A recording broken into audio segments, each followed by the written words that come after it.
Hello. Hi, I'm Yanxiang. So my question is like, what's your computation cost as the number of user increase? Oh, so what's your computation cost as the number of user increase? Yeah. So yeah. Since we use the deep learning techniques in this approach, so the computing cost is only cost in the training phase. It's a end-to-end system. The online localization stage is less than 1 second for one localization query. So it is satisfies the real localization's requirement. All right, thank you. All right, and Spectral-Loc will be our next speaker.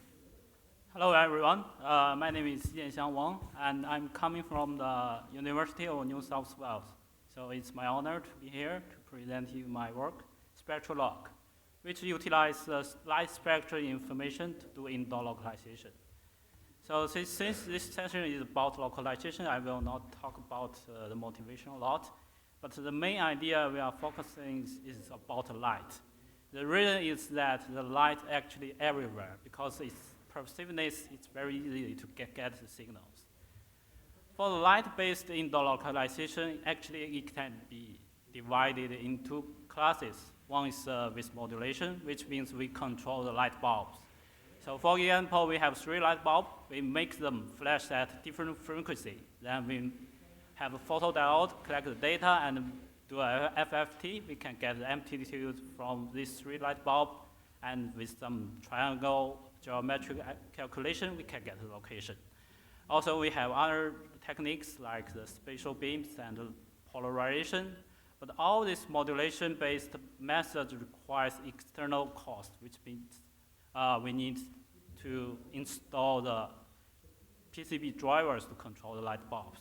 So is there any way we can make it easier without the modulation? The answer is yes. The first one is we try to find the unique frequency of fluorescent lamp and use this signature to match and find the location in the database. So the authors in Lightel use the camera in smartphone by using the rolling shutter effect and get this high frequency signature and do the matching, finding, etc. But this work only works for the fluorescent lamp scenarios. So for the other light, like the LED one, or incandescent light, it cannot work. Also, if we the other way is use the intensity, but the intensity is just a scale value. It's just one number, so it's not reliable. So to solve this, the authors in the Navy Light just requires the users to walk. So when the user walks, it will produce a time series data, and use this data by using some KN and DTW to find and match in the database. However, this is another note that requires user to walk. So is there a way to has no requirements for light source and also can work in the static scenarios?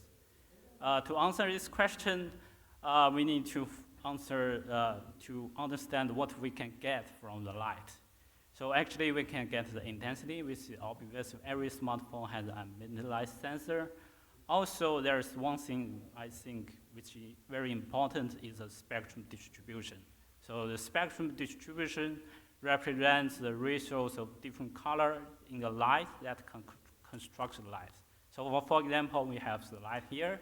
It's a white light. Actually, the ratio for different colors is different. And the spec sensor can capture all this information. So to investigate if the spectrum data can used for indoor localization, we have 3 hypotheses. The first one is that different locations will have different spectral distribution. And the second one, it must be consistent or stable across different places. So we do a simple experiment here. In the left picture, we have 2 spec sensors in the same room, which means have the same light source, and they are different locations, very close, but around 1.5 meter.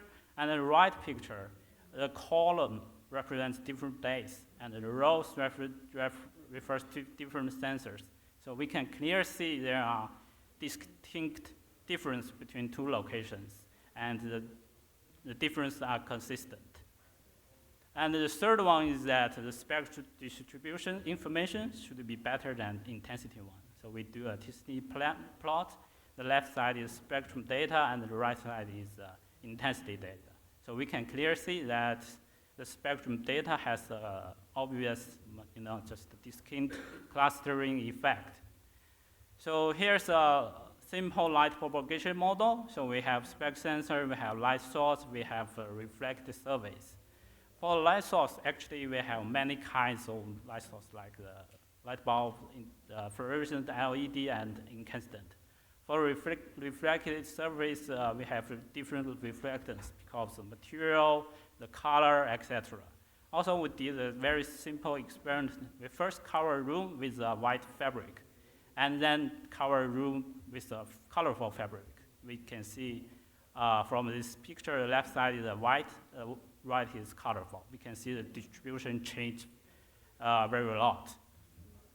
Then we also evaluate our system in two real, rooms. One is the office room, which is around 100 square meters. The other one is a meeting room. Then we deploy the sensors on the human body, just make them facing different directions, which we can get like 3D printing, 3D fingerprint. And we have the model, which is very standard, conventional. And for the overall performance, the left side. So the strong line represents the data results from the spectrum data, and the dashed line is intensity one. So we can see it's better. Also, we try to find if the system can work in the daytime. Because for the nighttime, just artificial light is very stable. We all know that. But how about the daylight? So daylight, the big challenge is the sunlight. The sunlight will change a lot across different day, different weather, and finally we found that although intensity, the amplitude of sunlight will change a lot, but the distribution will not. The reason is that the light source is always the same. It's the sun, it will not change. Also, this comparison shows that the intensity one, the left one, has lots of variations between days. But for the intensity one, from the right side, we can see they do have some change, but it's still, they are very similar.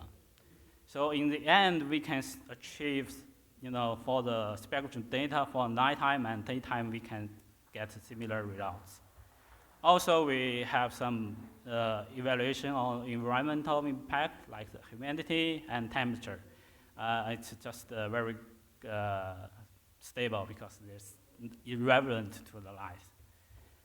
So the conclusion is that we use spectrum information to achieve indoor localization, and this information can be captured with low-cost sensors.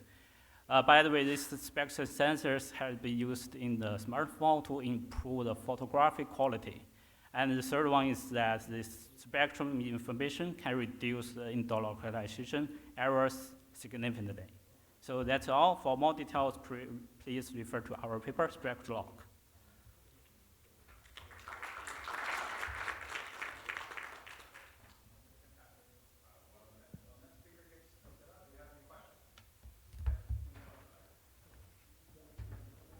Yes, interesting talk. So just a quick question. So for example, you mentioned there's a reflector, right? So the reflector is based on the kind of the reflections of the light, right? Yeah. And if you look at this room, for example, like different materials, different textures, so the reflections may potentially impact the, the spectrum of the light. Then have you studied those, and what might be the insight? Thank you. Actually, I think the spectrum distribution fingerprint used in our system is the main reason is caused is by the reflected light, because the light source in our evaluation room actually are all the same, but the surrounding objects like the furniture, the walls, desk, cabinets are not the same.